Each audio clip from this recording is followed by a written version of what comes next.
जय भीम, जय भारत। साथियों, आज बाबा साहेब भीमराव अम्बेडकर के जयंती के अवसर पर हम आपके बीच उपस्थित हुए हैं। बाबा साहेब आज के दिन ही पैदा लिए थे 14 अप्रैल 1891 में।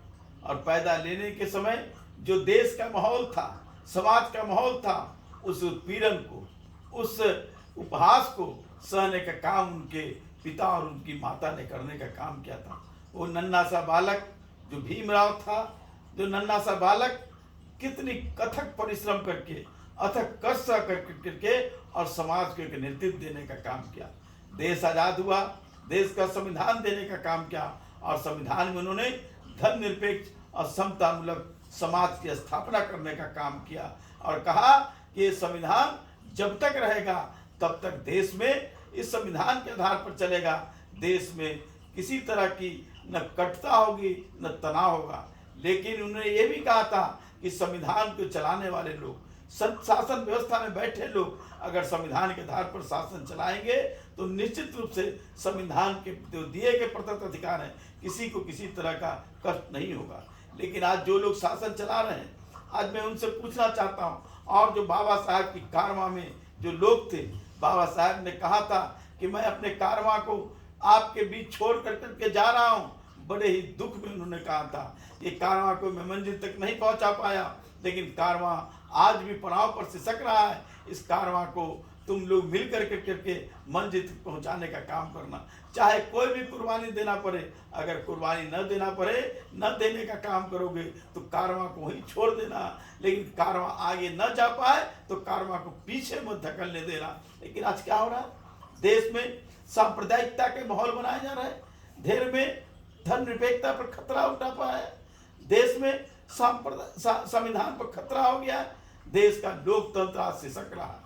देश में वोट देने का अधिकार दिया, लेकिन आज वोट के माध्यम से जिस तरह से चंद मुट्ठी भर लोग देश के आर्थिक व्यवस्था पर कब्जा कर लिया, पूंजी पर कब्जा कर लिया, और देश का 70-80% जो गरीब है, जो आम है, जो पिछड़े हैं, दलित हैं या सवर्ण जाति में भी जो लोग इस देश के आर्थिक व्यवस्था में बदहाल हैं, उन लोगों की क्या स्थिति है। आज देश में कुपोषण के शिकार, देश में शिक्षा की बेहाल, देश में भूख की चिंता, देश में शिक्षा का बाजारीकरण जिस तरह हो रहा है, किस तरह, क्या हम बाबा साहब के उस सपने को साकार करने का काम कर रहे हैं? क्या देश की सरकार उस सपने को साकार करने का काम करे?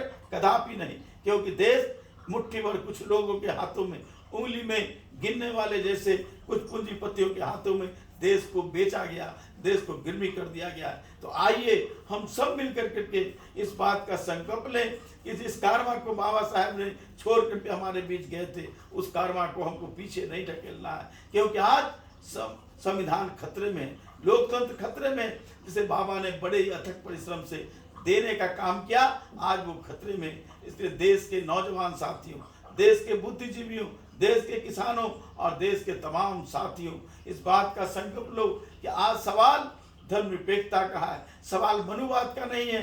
संविधान भारत के संविधान को बचाने का है। आज मनुवाद स्थापित करने की साजिश पूरी रूप से हो चुकी है और हमारे ही लोग उस साजिश के शिकार हो रहे हैं। इसलिए उस साजिश से निकलने का काम करो और भारत के संविधान की रक्षा करके देश में आर्थिक समानता, सामाजिक समानता, शिक्षा के समानता को लाने के लिए हमें कोई भी कुर्बानी करना पड़े, उस कुर्बानी को हम करके देश को, संविधान, देश को बचाने का काम, लोकतंत्र को बचाने का काम करेंगे। यही बाबा साहब के प्रति हमारी सच्ची श्रद्धांजलि होगी। क्योंकि 133वां हम वर्ष जयंती मनाने का काम कर रहे हैं और जयंती के अवसर पर ये संकल्प ले कि देश का संविधान अगर आज जो खतरे में है, इसको बचाने में हमें कुर्बानी भी देना पड़ेगा। कुर्बानी देने का काम करेंगे, अन्यथा हम बाबा साहब के, हम अपने आप को वंशज कहने का कोई भी नैतिक अधिकार नहीं होगा। यही मैं आप सबको भी सवाल छोड़ करके जाना चाहता हूँ। आइए और लोकतंत्र को बचाने के लिए, संविधान को बचाने के लिए, धर्मनिरपेक्षता को बचाने के लिए एकजुट होकर करके अपनी कुर्बानी भी देना पड़े, दे देंगे, लेकिन संविधान पर खतरा नहीं आने देंगे। और जो लोग गलत नज़र से हमारे संविधान पर बुरी नज़र कर रहे हैं, ऐसे लोगों को हम नेस्तनाबूद और सबक सिखाने का काम करेंगे। बाबा के चरणों में हम पुष्पांजलि अर्पित करते हुए और इस संकल्प के साथ कि हम धर्मनिरपेक्षता और समतामूलक समाज की स्थापना में हम कोई कोर कसर नहीं उठाएंगे, इन्हीं चंद शब्दों के साथ आप सबको धन्यवाद। आइए बाबा के चरणों में पुष्पांजलि करते हुए देश के संविधान की रक्षा के लिए, देश में लोकतंत्र की रक्षा के लिए और देश की रक्षा के लिए आप शपथ लेने का काम करें। जय भीम, धन्यवाद।